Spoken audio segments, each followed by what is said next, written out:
Un bon coup, c'est la création de Coaching Québec. C'est une plateforme de formation en classe, en ligne, dans plusieurs pays, qui a déjà permis à des milliers de personnes d'acquérir ces outils. Donc le bon coup, c'est la diffusion de ces outils qui ont été efficaces pour moi, en espérant qu'ils soient efficaces pour les autres aussi. Parce que je voulais aider, j'avais tendance à vouloir beaucoup donner des conseils à une personne puis vouloir lui montrer le droit chemin.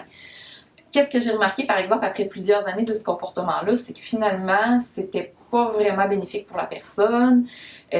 Finalement, ça l'aidait peut-être pas tant que ça, justement, à la qualité de notre relation. Mais après avoir suivi ma formation en PNL, j'ai appris à être plus à l'écoute, en fait, de cette personne-là, à qui je voulais du bien. Puis plutôt que de lui donner des conseils, je l'ai dirigée plus dans des pistes de réflexion pour qu'elle-même puisse cheminer de façon plus autonome. C'est comme si c'était déjà en moi. Et puis, je le vivais déjà au quotidien.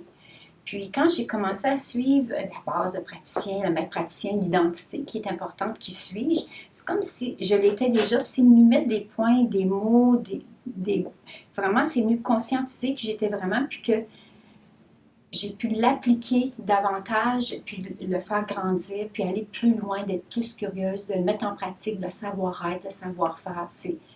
Pour moi, c'est quelque chose qui était inné. Mais aujourd'hui, je peux maintenant le partager. Je peux accompagner des gens en utilisant cette force qui était à l'intérieur de moi. Le bon coup, c'est d'avoir acquis des bons réflexes, de me poser des bonnes questions, d'avoir des démarches qui sont adéquates pour moi, pour faire des choix ou pour entreprendre de nouveaux projets.